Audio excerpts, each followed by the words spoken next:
झंडे ले लेते महाराज जी ने।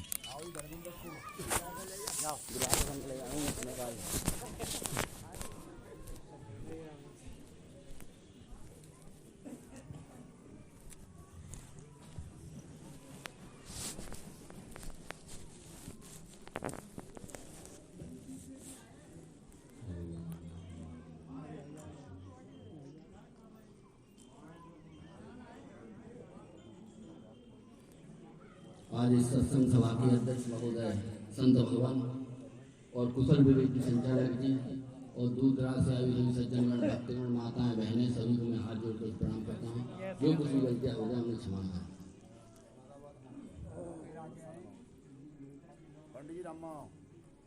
सत्य की राह बड़ी अटपटी, झटपट लखे न कोई, जब मन की खटपट मिटे तो चटपट दर्शन होए। तो ये मन का मामला है, अंदर का मामला है। और सत्संग जो है विचार प्रधान है, विचार प्रधान है। तुलसीदास जी ने कहा है, क्षण भर का भी अगर सत्संग मिल जाए, हो सत्संग, ये नहीं कि बतसंग ही हो सत्संग। सत्संग का अर्थ है उस सत्य को जानना, उस सत्य में ठहरना, अपने स्वरूप में ठहरना। एक ही बात है, आत्मा, परमात्मा, ब्रह्म जितनी भी है वो सब एक ही से है, केवल एक ही परम सत्य के बारे में यहाँ पर बताया जाता है। उसी को जानने के लिए, उसी को समझने के लिए, उसी में स्थित होने के लिए ये सत्संग किए जाते हैं। पहला उद्देश्य, प्रमुख उद्देश्य, और ऐसा ही होना चाहिए। और जब हम उस तत्व में, उस आत्म तत्व में स्थित हो गए, अपने आप में स्थित हो गए, तो क्या दुख रह सकता है? जिसकी हम संसार में करना चाहते हैं कि संसारिक जो वस्तुएं हैं वो हमको सुख प्रदान करेंगी और दुख दूर करेंगी, ऐसा कभी होने वाला नहीं है।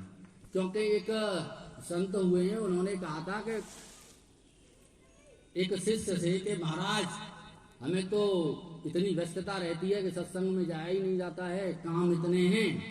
तो उन्होंने कहा कि कुत्ते की पूंछ टेढ़ी होती है, उसको तुम जो है तेल लगा करके कितनी भी सीधी करने की कोशिश करो, वो तो टेढ़ी ही रहेगी, टेढ़ी ही रहेगी।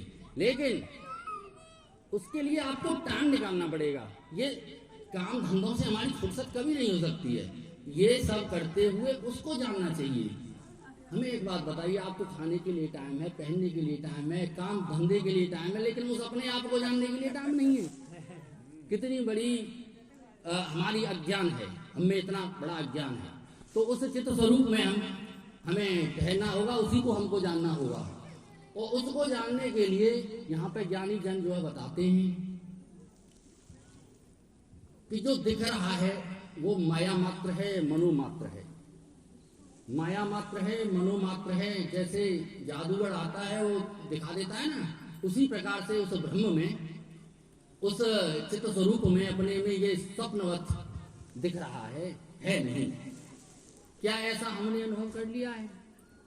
अगर हमको ऐसा अनुभव हो गया है, एक बार भी हो जाए क्लियर, जैसे घड़े में मिट्टी क्लियर है, जैसे लहर में जल क्लियर है, क्या उसी प्रकार अपना स्वरूप क्लियर हो गया है? नहीं हुआ। हाँ, किसी का हो गया होगा तो वो कहेगा नहीं, क्योंकि वो क्या जितने भी घड़े हैं क्या मिट्टी से लगे? नहीं, उसका अहंकार गल जाता है। तो इसी के उसमें कहा है कि देहाभिमाने गलते विज्ञाते परमात्मा ने, यत्र यत्र मनोयाति तत्र तत्र समाधिया। जिसका देहाभिमान, जिसकी जो देह भाव है, राजा जनक का देह भाव गलत हो चुका था, गलत हो गया, और विज्ञाते परमात्मा ने, उस परमात्मा का विज्ञान से, ज्ञान अलग, विज्ञान मतलब अनुभव, उस ज्ञान का अनुभव के द्वारा जिसका अंतकरण तृप्त हो चुका है, ज्ञान विज्ञान से जिसका अंतकरण विज्ञाते परमात्मा ने, यत्र यत्र मनोयाति, उसका मन जहां जहां जाता है वहां उसकी समाधि ही है। क्योंकि वही वो अपने स्वरूप को जहां पर जाएगा उसका स्वरूप वही है। वो चेतन स्वरूप है, चित्त स्वरूप है, वो मन को जानने वाला है, बुद्धि को भी जानने वाला है। उससे क्या अलग कोई कुछ हो सकता है? जहां कहीं पे भी गए, जैसे हम रात को स्वप्नों में जाते हैं, फिर सुसुप्ति में चले जाते हैं, क्या हम फिर जगते नहीं है? जगते हैं, ऑटोमेटिक जगते हैं। ऐसा कोई भी नहीं है जो स्वप्नों में जाता हो और फिर स्वप्न में ही रहे, ऐसा हो ही नहीं सकता, वो जगेगा। लेकिन हाँ, अगर किसी को एक बार भी इस चिरकालीन स्वप्न से, जगत से जो जग गया है, एक बार भी जो ब्रह्म में स्थित हो चुका है, उसने जान लिया है अपना स्वरूप, वो बार बार सपनों में जाएगा, बार बार संसार कार्य करेगा, परंतु वो निरासक्त भाव से अपने स्वरूप में लौट आएगा।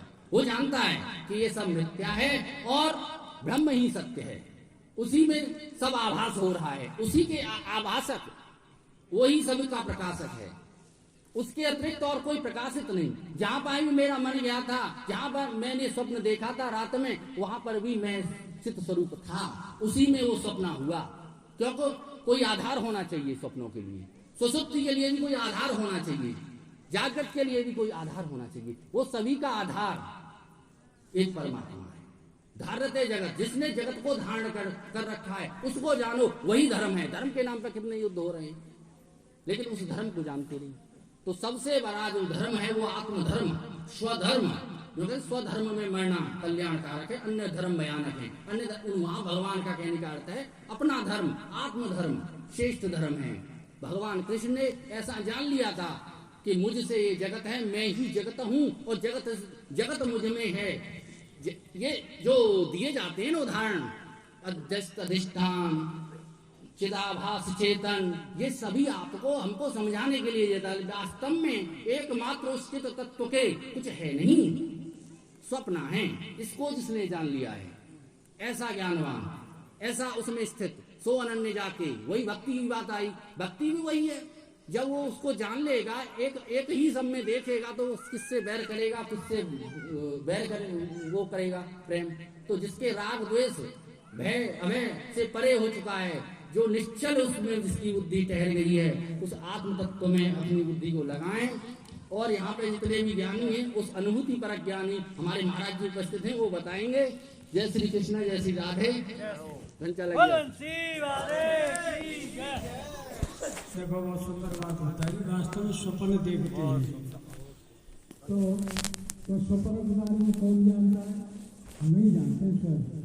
गहरी निजन सो रहे जब वो हमें जान रहे, तो हम बड़ी गहरी निजन सो रहे। तो जानने वाला कोई ये जानो कि शरीर है और शरीर में रहने वाला तुम कौन हो, यही जानना है। यही आत्मज्ञान है और यही कल्याण का